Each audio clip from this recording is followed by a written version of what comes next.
Yonder Audiobooks presents The Science of Getting Rich by Wallace D. Wattles, narrated by Graham Sterling. Preface. This book is pragmatical, not philosophical, a practical manual, not a treatise upon theories. It is intended for the men and women whose most pressing need is for money, who wish to get rich first and philosophize afterward. It is for those who have so far found neither the time, the means, nor the opportunity to go deeply into the study of metaphysics, but who want results and who are willing to take the conclusions of science as a basis for action, without going into all the processes by which those conclusions were reached. It is expected that the reader will take the fundamental statements upon faith, just as he would take statements concerning a law of electrical action if they were promulgated by a Marconi or an Edison, and taking the statements upon faith that he will prove their truth by acting upon them without fear or hesitation. Every man or woman who does this will certainly get rich, for the science herein applied is an exact science, and failure is impossible. For the benefit, however, of those who wish to investigate philosophical theories and so secure a logical basis for faith, I will here cite certain authorities. The monistic theory of the universe, the theory that one is all and that all is one, that one substance manifests itself as the seeming many elements of the material world, is of Hindu origin, and has been gradually winning its way into the thought of the Western world for 200 years. It is the foundation of all the Oriental philosophies, and of those of Descartes, Spinoza, Leibniz, Schopenhauer, Hegel, and Emerson. The reader who would dig to the philosophical foundations of this is advised to read Hegel and Emerson for himself. In writing this book, I have sacrificed all other considerations to plainness and simplicity of style, so that all might understand. The plan of action laid down herein was deduced from the conclusions of philosophy. It has been thoroughly tested and bears the supreme test of practical experiment. It works. If you wish to know how the conclusions were arrived at, read the writings of the authors mentioned above. And if you wish to reap the fruits of their philosophies in actual practice, read this book and do exactly as it tells you to do. Chapter 1. The Right to be Rich. Whatever may be said in praise of poverty, the fact remains that it is not possible to live a really complete or successful life unless one is rich. No man can rise to his greatest possible height in talent or soul development unless he has plenty of money. For to unfold the soul and to develop talent, he must have many things to use, and he cannot have these things unless he has money to buy them with. A man develops in mind, soul, and body by making use of things, and society is so organized that man must have money in order to become the possessor of things. Therefore, the basis of all advancement for man must be the science of getting rich. The object of all life is development, and everything that lives has an inalienable right to all the development it is capable of attaining. Man's right to life means his right to have the free and unrestricted use of all the things which may be necessary to his fullest mental, spiritual, and physical unfoldment, or, in other words, his right to be rich. In this book, I shall not speak of riches in a figurative way. To be really rich does not mean to be satisfied or contented with a little. No man ought to be satisfied with a little if he is capable of using and enjoying more. The purpose of nature is the advancement and unfoldment of life, and every man should have all that can contribute to the power, elegance, beauty, and richness of life. To be content with less is sinful. The man who owns all he wants for the living of all the life he is capable of living is rich, and no man who has not plenty of money can have all he wants. Life has advanced so far and become so complex that even the most ordinary man or woman requires a great amount of wealth in order to live in a manner that even approaches completeness. Every person naturally wants to become all that they are capable of becoming. This desire to realize innate possibilities is inherent in human nature. We cannot help wanting to be all that we can be. Success in life is becoming what you want to be. You can become what you want to be only by making use of things, and you can have the free use of things only as you become rich enough to buy them. To understand the science of getting rich is therefore the most essential of all knowledge. There is nothing wrong in wanting to get rich. The desire for riches is really the desire for a richer, fuller, and more abundant life, and that desire is praiseworthy. The man who does not desire to live more abundantly is abnormal, and so the man who does not desire to have money enough to buy all he wants is abnormal. There are three motives for which we live. We live for the body, we live for the mind, we live for the soul. No one of these is better or holier than the other. All are alike desirable, and no one of the three, body, mind, or soul, can live fully if either of the others is cut short of full life and expression. It is not right or noble to live only for the soul and deny mind or body, and it is wrong to live for the intellect and deny body or soul. We are all acquainted with the loathsome consequences of living for the body and denying both mind and soul, and we see that real life means the complete expression of all that man can give forth through body, mind, and soul. Whatever he can say, no man can be really happy or satisfied unless his body is living fully in every function, and unless the same is true of his mind and his soul. Wherever there is unexpressed possibility or function not performed, there is unsatisfied desire. Desire is possibility-seeking expression, or function-seeking performance. Man cannot live fully in body without good food, comfortable clothing, and warm shelter, and without freedom from excessive toil. Rest and recreation are also necessary to his physical life. He cannot live fully in mind without books and time to study them, without opportunity for travel and observation, or without intellectual companionship. To live fully in mind, he must have intellectual recreations, and must surround himself with all the objects of art and beauty he is capable of using and appreciating. To live fully in soul, man must have love, and love is denied expression by poverty. A man's highest happiness is found in the bestowal of benefits on those he loves. Love finds its most natural and spontaneous expression in giving. The man who has nothing to give cannot fill his place as a husband or father, as a citizen, or as a man. It is in the use of material things that a man finds full life for his body, develops his mind, and unfolds his soul. It is therefore of supreme importance to him that he should be rich. It is perfectly right that you should desire to be rich. If you are a normal man or woman, you cannot help doing so.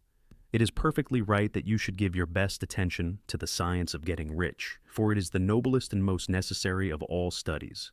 If you neglect this study, you are derelict in your duty to yourself, to God, and to humanity, for you can render to God and humanity no greater service than to make the most of yourself.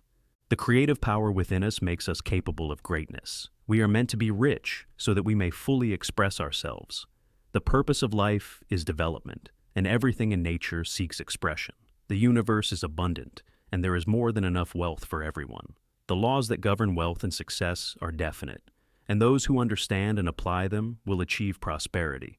There is a science of getting rich, and it is an exact science, like algebra or arithmetic. There are certain laws that govern the process of acquiring riches, and once these laws are learned and obeyed, any person can accumulate wealth with mathematical certainty. The ownership of money and property comes as a result of doing things in a certain way. Those who do things in this certain way, whether on purpose or accidentally, get rich, while those who do not do things in this certain way, no matter how hard they work or how capable they are, remain poor. It is natural that all should have the desire to improve their lives. The desire to prosper and grow is as fundamental as the desire to breathe. The key to getting rich is to understand and apply the principles of this science, following them with unwavering faith and purpose. Thus, wealth and prosperity are not the result of luck, but of understanding and applying universal laws. It is your right to be rich, and by following the science of getting rich, you can achieve the abundance you seek. Chapter 2. There is a science of getting rich. There is a science of getting rich, and it is an exact science, like algebra or arithmetic. There are certain laws which govern the process of acquiring riches. Once these laws are learned and obeyed, any man or woman will get rich with mathematical certainty. The ownership of money and property comes as a result of doing things in a certain way. Those who do things in this certain way, whether on purpose or accidentally, get rich, while those who do not do things in this certain way, no matter how hard they work or how able they are, remain poor. It is a natural law that like causes always produce like effects, and therefore, any man or woman who learns to do things in this certain way will infallibly get rich. That the above statement is true is shown by the following facts. Getting rich is not a matter of environment, for, if it were, all the people in certain neighborhoods would become wealthy. The people of one city would all be rich, while those of other towns would all be poor. or the inhabitants of one state would roll in wealth while those of an adjoining state would be in poverty. But everywhere we see rich and poor living side by side, in the same environment, and often engaged in the same vocations. When two people are in the same locality and in the same business, and one gets rich while the other remains poor, it shows that getting rich is not, primarily, a matter of environment. Some environments may be more favorable than others, but when two people in the same business are different in wealth, the difference is caused by following, or failing to follow, certain laws of wealth. Getting rich is not the result of saving or thrift. Many very penurious people are poor, while free spenders often get rich. Nor is getting rich due to doing things which others fail to do, for two people in the same business often do almost exactly the same things, and one gets rich while the other remains poor or even fails. From all these things, we must come to the conclusion that getting rich is the result of doing things in a certain way. If getting rich were dependent on talent or creativity, then all talented and intelligent people would be wealthy, which is not the case. Many intelligent people remain poor, while others with little intelligence or talent grow rich. Observing this, we see that being talented or brilliant does not guarantee riches, while many ordinary men and women accumulate wealth. The reason? Those who become rich have learned to do things in a certain way, following specific principles that guarantee success. Once a person starts doing things in this way, they will undoubtedly begin to get rich. If they do not succeed in getting rich, it is because they have not yet fully grasped or applied the laws correctly. If it is true that getting rich depends only upon doing things in a certain way, then anyone who follows these principles can achieve wealth, regardless of their current circumstances. The ability to do things in this way is not limited by environment. Anyone, anywhere, can begin to practice the science of getting rich. Even people who are in the worst possible business and environment will succeed if they do things in a certain way, while those who neglect these laws will fail, no matter how good their opportunities. This is proven by the fact that one person in a given business may be successful while another, with the same opportunities, fails. The conclusion is undeniable. There is a science of getting rich, and those who follow it will prosper. Chapter 3. Is opportunity monopolized? No man is kept poor because opportunity has been taken away from him, because other people have already monopolized the wealth and have put up a fence around it. You may be shut off from engaging in business in certain lines, but there are other channels open to you. It would be against the law of nature for any one human being to be kept in poverty by a lack of opportunity. The universe is abundant, and there is plenty for all. The visible supply of wealth may appear to be limited, but the unseen supply is inexhaustible. Every resource is capable of infinite expansion. The formless substance that fills the universe is overflowing with riches, waiting to be brought into form. A person may be kept from getting rich by lack of capital or expertise, but this is only true in particular trades or careers. There is still plenty of wealth to be gained by those who think and act in a certain way. People are not kept in poverty because others have already claimed all the wealth. Nature has plenty of resources, and new riches are constantly being created. The supply of capital, commerce, and industries is ever increasing, and wealth is growing faster than the population. Those who learn to do things in a certain way will always have access to wealth. Even if an industry is dominated by a few powerful players, there are always new opportunities arising in different fields. The modern world is constantly evolving, bringing fresh avenues for wealth creation. Those who see opportunity and act upon it will prosper. Some people remain poor because they refuse to do things in a certain way. They do not follow the laws of wealth creation. But for those who act according to these principles, riches are inevitable. You may be in a job where your advancement seems impossible, but if you do things in a certain way, you will eventually rise to greater wealth. The resources of the universe are unlimited, and new opportunities are always being created. Wealth is not monopolized. It is waiting for those who are ready to claim it by applying the science of getting rich. Chapter 4. The first principle in the science of getting rich. Thought is the only power which can produce tangible riches from the formless substance. The stuff from which all things are made is a thinking substance, and a thought of form in this substance produces the form. Original substance moves according to its thoughts. Every form and process you see in nature is the visible expression of a thought in original substance. As this substance thinks of a form, it takes that form. As it thinks of a motion, it makes that motion. That is the way all things were created. We live in a thought world, which is part of a thought universe. The thought of an oak tree does not cause the instant formation of a full-grown tree, but it does set in motion the forces which will produce the tree along established lines of growth. Every thought of form, held in thinking substance, causes the creation of the form, but always, or at least generally, along the lines of growth and action already established. If you want a new wardrobe, you do not need to think of an entirely new process of manufacturing clothing. Your thought starts the machinery working on established methods, bringing you the garments you desire. If you want a house, it will be built by the processes already established in the world of construction. If your desire were to build a flying machine, your thought would guide the working of established processes to bring about the needed results. Every thought you think about wealth and success is like a seed planted in the soil of the formless substance. If held persistently, it will sprout and grow, bringing you the equivalent in material wealth. We must grasp the truth that every thought held in the formless substance becomes a reality. If you fix upon yourself the image of failure and poverty, you will receive these conditions in life. If you fix upon yourself the image of success and wealth, these will manifest. The first step in the science of getting rich is to form a clear and definite mental image of what you want. You cannot transmit an idea unless you have it yourself. Many people fail because they have only a vague and indefinite idea of what they want. To become rich, you must hold a clear, definite mental image of wealth in your mind.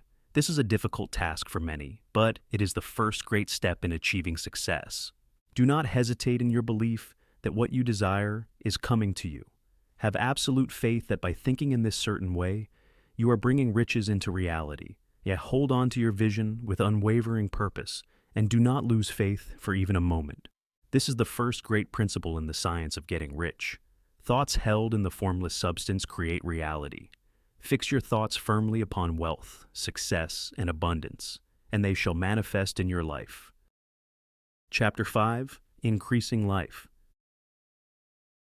You must get rid of the thought of competition. You are to create, not compete for what is already created. You do not have to take anything away from anyone. You do not have to drive sharp bargains. You do not have to cheat or take advantage of others. You do not need to let anyone work for you for less than he earns.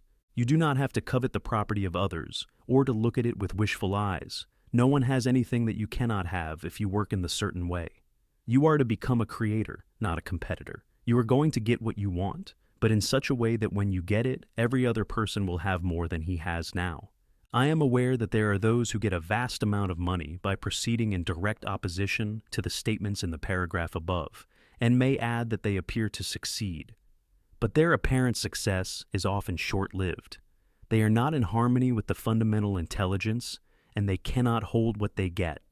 You must become rich in a way that benefits everyone. Your success must add to the world and the lives of those around you. This is the only way that lasting prosperity is created. Every living thing must continually seek for the enlargement of its life.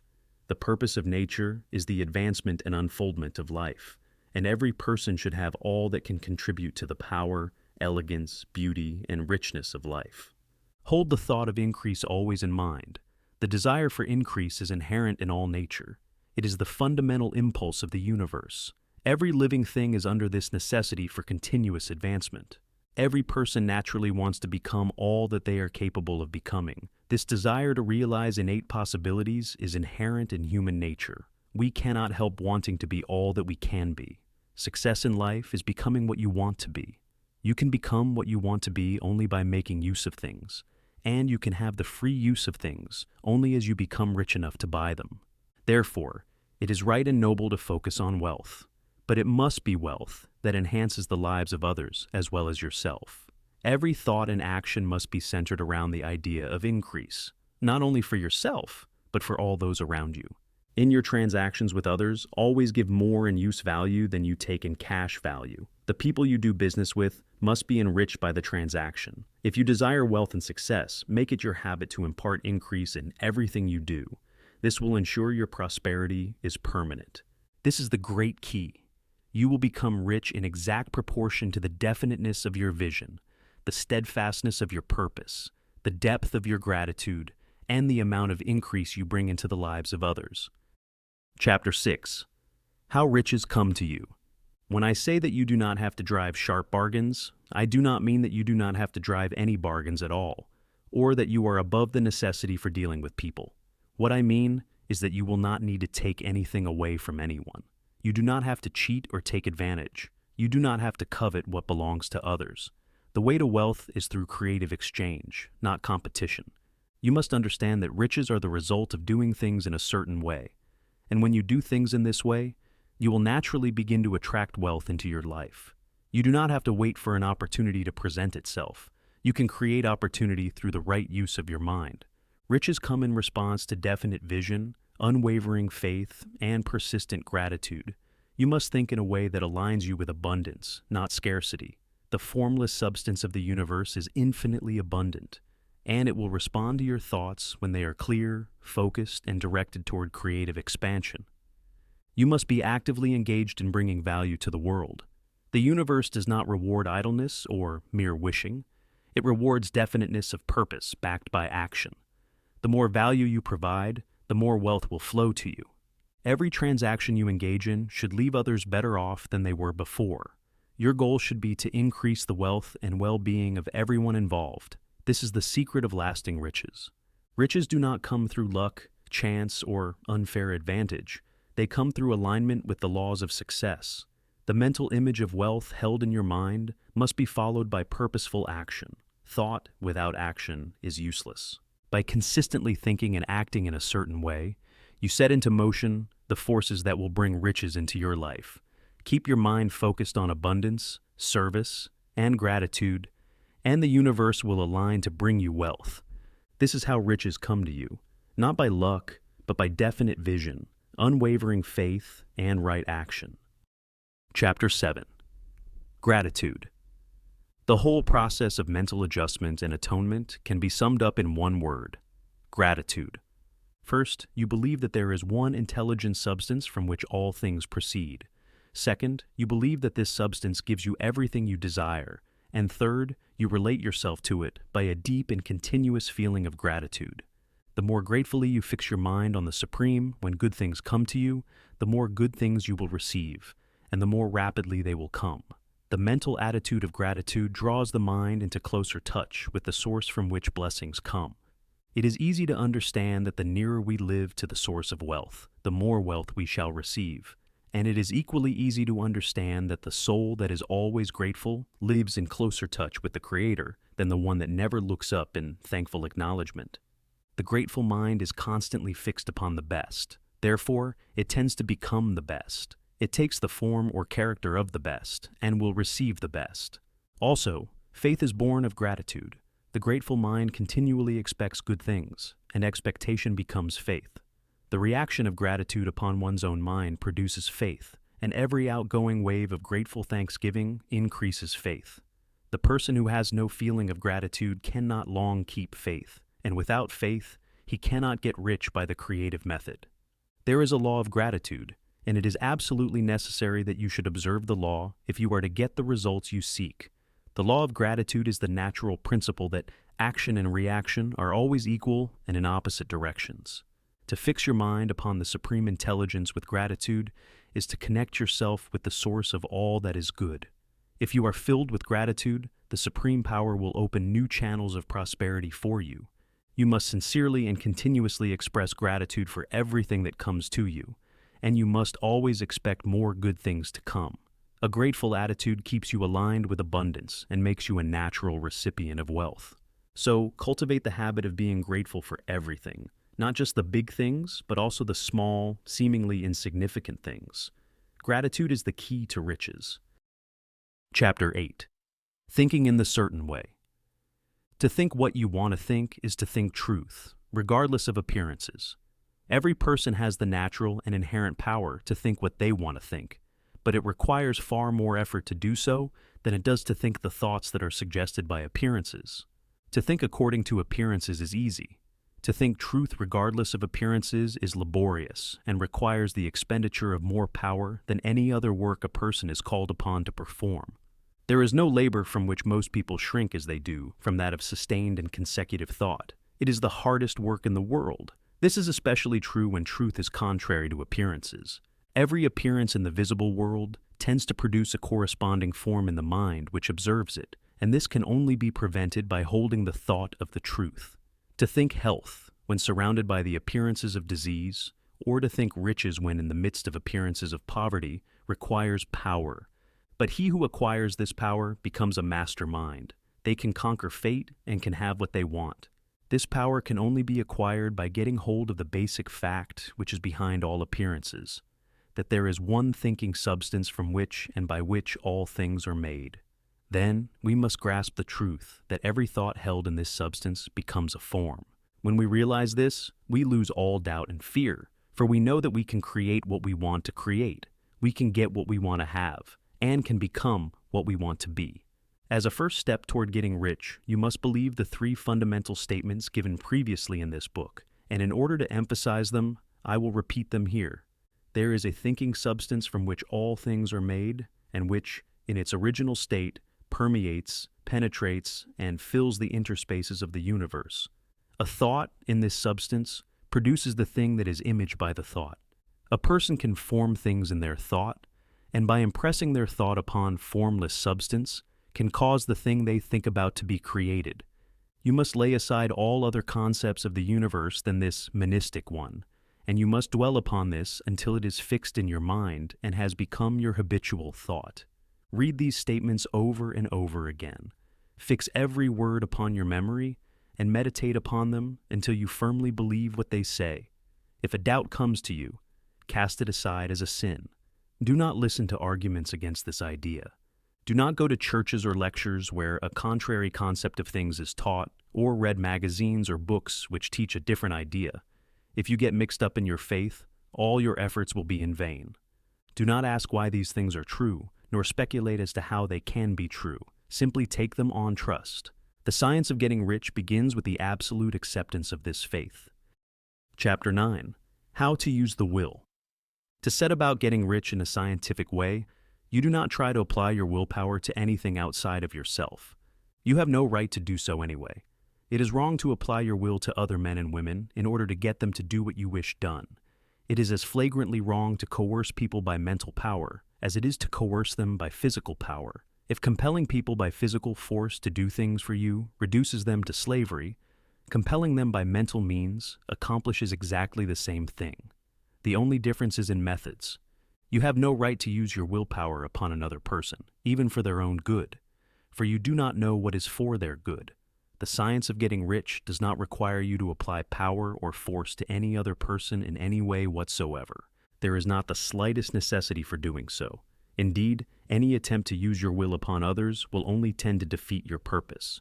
You do not need to apply your will to things in order to compel them to come to you.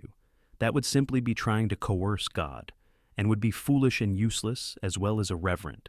You do not have to try to compel the universe to give you good things. The universe is more eager to give you what you want than you are to get it. To get rich, you only need to use your will upon yourself. When you know what to think and do, then you must use your will to compel yourself to think and do the right things. That is the legitimate use of the will in getting what you want, to use it in holding yourself to the right course. Use your will to keep yourself thinking and acting in the certain way. Do not try to project your will or your thoughts or your mind out into space to act on things or people. Keep your mind at home. It can accomplish more there than anywhere else. Use your will to keep yourself focused on the vision of what you want and to keep yourself filled with faith and gratitude. Use your will to shut out all thoughts of poverty and failure. Use it to keep yourself steadfastly looking at the truth. Use your will to keep yourself continually focused upon the rich and abundant life. Do not listen to arguments against this idea, and do not read pessimistic or conflicting philosophies. Close your ears and eyes to all that contradicts your desire. Do not argue about this matter with anyone. Do not talk about your success plan with others who do not believe in it. Close your mind against all that contradicts the truth that you are rich. Use your willpower to focus on abundance, faith, and gratitude. This is the correct use of the will. Chapter 10. Further use of the will. You cannot retain a true and clear vision of wealth if you are constantly turning your attention to opposing pictures, whether they be external or imaginary. Do not tell of your past financial troubles if you have had them. Do not think of them at all. Do not tell of the poverty of your parents or the hardships of your early life. To do any of these things is to mentally class yourself with the poor for the present, and it will certainly keep you in poverty. Forget the past. If it has been unpleasant, it has no place in your future. If you have been poor, think and speak only of abundance. Use your willpower to keep your mind off the subject of poverty and focused on wealth. Do not analyze or concern yourself with why some are poor or why others fail. That is none of your business. The moment you start to focus on failure or poverty, you set yourself in mental alignment with those conditions. If you want wealth, you must think wealth. Keep your mind off poverty and lack. You cannot study poverty and expect to grow rich. Do not examine it or consider its causes. Simply focus on what you want. Your mind is a powerful tool. It creates your reality by what it focuses on. If you allow yourself to be distracted by thoughts of poverty, you will begin to drift in that direction. The only way to be rich is to think rich thoughts. Fill your mind with images of prosperity, abundance, and success. Think only of riches and refuse to entertain any thoughts of lack. Every mental image must be one of success. Do not allow yourself to feel pity for others. To sympathize with failure and misfortune only drags you down. Instead, keep your mind filled with thoughts of success and plenty. Hold to the truth that abundance is everywhere. You cannot help the poor by thinking of poverty. You can only help them by showing them the path to riches. When you allow yourself to dwell in thoughts of lack, you are adding to the problem rather than the solution. Make it a habit to focus only on wealth and opportunity. Do not be drawn into discussions about economic hardship or social issues that dwell on lack. These things will only keep you mentally tied to the idea of scarcity. You must learn to guard your mind as carefully as you guard your money. Do not let negative thoughts take hold. Keep your mind set on prosperity, and your actions will follow. This is the proper use of the will, to keep your thoughts focused on the abundance that is already available to you, and to keep your actions aligned with your vision of wealth. Chapter 11.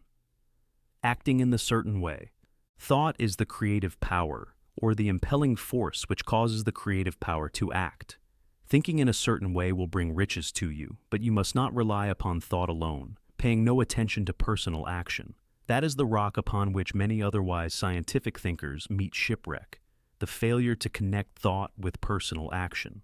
We have not yet reached the stage where a person can create directly from formless substance without nature's processes or the work of human hands. A person must not only think, but also personally act. He must do something each day that will advance him toward the goal. By thought, the thing you want is brought to you. By action, you receive it. Whatever your present situation, you must begin to act in a way that causes you to advance toward the things you desire.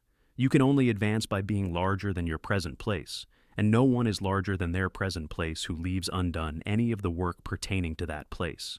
The world is advanced only by those who more than fill their present places. If no man quite filled his present place, you can see that there must be a going backward in everything. Those who do not perform more than is required fail to promote progress. By doing all that you can do in a perfect manner each day, you will soon be able to do more. The action of advancing is gaining ability to perform better. You must put forth the advancing effort daily. You must seize every opportunity to make yourself more efficient. You must be the advancing personality that is always pushing forward. You must do every act as efficiently as possible. You must have a deep desire to be of increasing usefulness to the world. Do not wait for a change in environment before you act. Do not wait until you receive more pay or are assigned more responsibilities. Begin at once to do your best in your current position. Do every day all that can be done that day. There is, however, a limitation.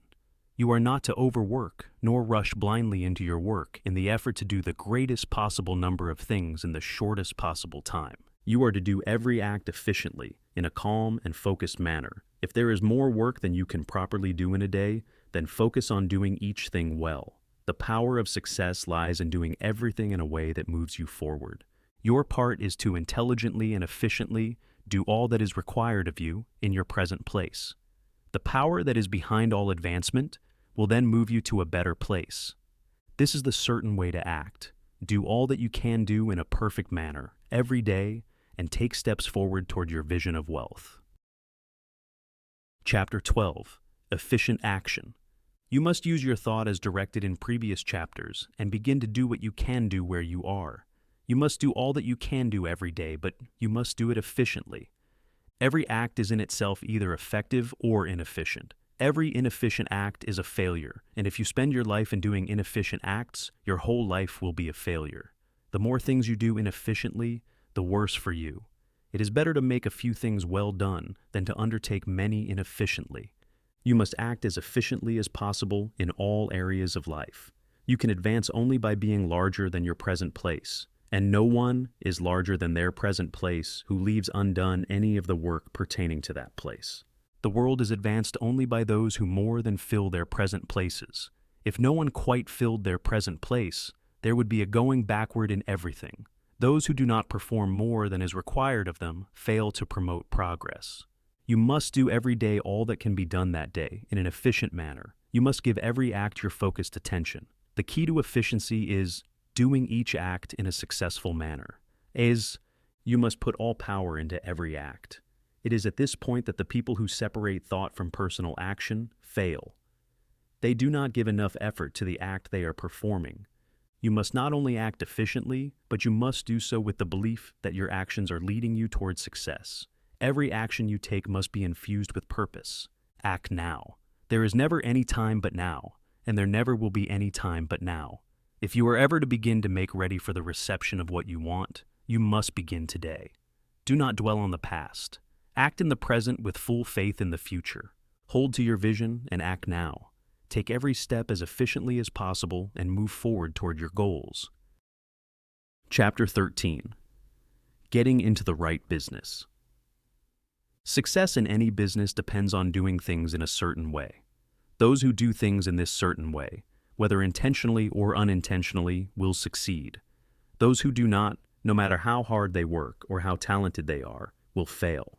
You can succeed in any business, for if you can do things in a certain way, you will succeed.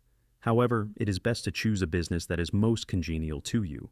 If you have certain talents that are especially developed, it is best to direct those talents where they can be used most effectively.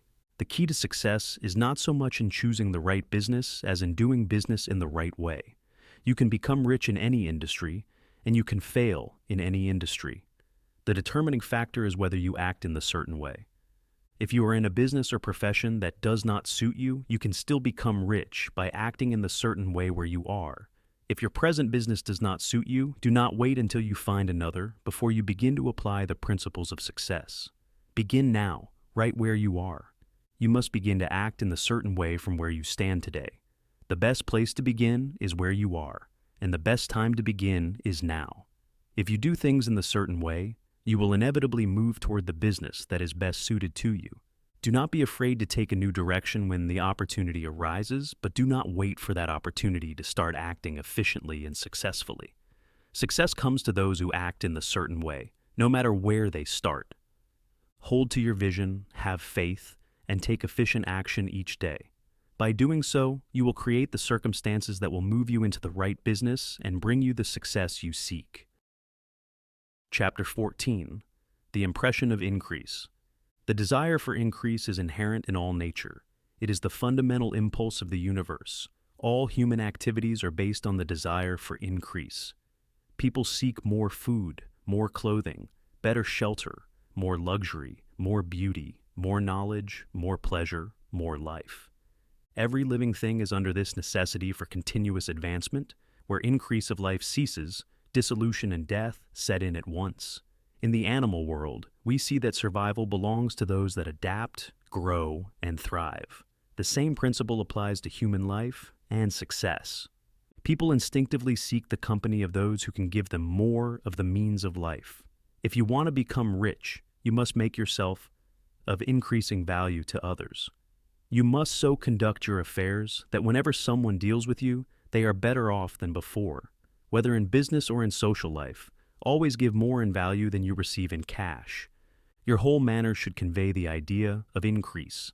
People will be attracted to you if they perceive that you can and will advance their interests. You must so impress others that they will feel that in associating with you, they will get increase for themselves. You can convey this impression by holding an unshakable faith in yourself and your vision. Wherever you go, you must convey a feeling of advancement, assurance, and confidence. You must inspire people with a sense of abundance and opportunity. Speak of success. Talk only about things that will encourage and uplift others. Never complain or dwell on failures. No matter how small your present business or position, begin now to deal with people in a way that gives them a sense of increase.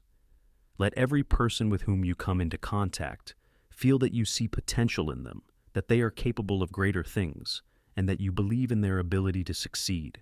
This impression of increase will bring you opportunity, growth, and wealth. The world is looking for those who can give more to life, not those who merely seek to take. By becoming a person of increase, you will naturally attract prosperity. Do everything with a feeling of advancement. Let your words, actions, and attitude always carry the message that you are bringing more to the world. In doing so, you will draw riches and success to yourself. In Chapter 15, The Advancing Man. The advancing man is he who holds unwavering faith in his vision and takes daily action toward his goals. He does not wait for opportunities to come to him. He creates them by acting in a certain way. Every person naturally wants to become all they are capable of becoming. This desire for fuller expression is inherent in all human beings. The advancing man is always moving forward, growing in wealth, wisdom, and ability. You must become the advancing man in your community, in your profession, and in your personal life. Others will recognize that you are a person who brings increase wherever you go, and they will be drawn to you. People will look to you as a leader and will want to associate with you. You must keep your thoughts on abundance and success. Do not dwell on lack, limitation, or failure. Speak only of prosperity, progress, and opportunity. Fill your mind with faith and gratitude, and keep your vision clear. In your business and personal dealings, always give more in use value than you receive in cash value. Let every person you deal with feel that they have gained something by knowing you. The world is looking for people who can lead it forward, and those who do will always find wealth and success. Each day, do all that can be done in that day. Do each act efficiently and with purpose. No matter how small your present role, act as if you are already where you want to be. The advancing man always moves forward with confidence, knowing that he is on the path to greater success. By thinking and acting in this certain way, you will become rich, and you will also enrich the lives of others. This is the true science of getting rich. Chapter 16. Some Cautions and Concluding Observations. Many people will scoff at the idea that there is an exact science of getting rich. They will insist that riches come only by luck or by hard work. But those who truly understand the laws of success know that wealth is created by thinking and acting in a certain way. If you follow the principles laid out in this book, you will inevitably become rich. However, there are some important cautions you must keep in mind. First, guard your mind against negative influences. Do not allow yourself to be swayed by those who do not believe in the science of getting rich. Surround yourself with people who encourage and uplift you. Stay away from conversations that focus on lack, limitation, and failure. Second, do not allow doubt to creep in. Hold fast to your vision of wealth. If at times results do not come as quickly as you expect, do not waver in your faith. Continue acting in the certain way, and success will come in due time. Third, do not try to manipulate or control others. You do not need to take anything from anyone else in order to become rich. The universe is abundant, and there is plenty for everyone. Your success does not depend on another's failure. Fourth, avoid impatience. You must take steady, consistent action each day toward your vision.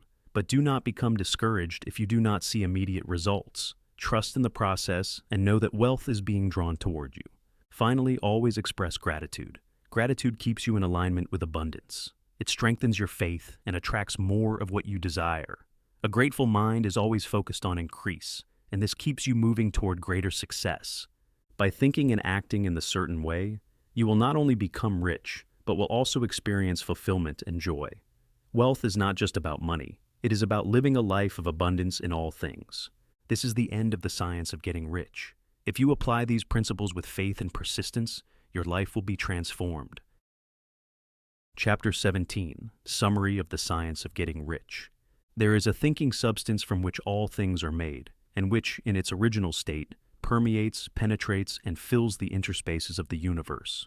A thought, in this substance, produces the thing that is imagined by the thought. A person can form things in their thought, and by impressing this thought upon formless substance, can cause the thing they think about to be created. In order to do this, a person must pass from the competitive to the creative mind. They must form a clear mental picture of the things they want and hold this picture in their thoughts with fixed purpose and unwavering faith. They must maintain gratitude to the Supreme Intelligence at all times and act in a certain way to bring their desires into reality. A person must act now.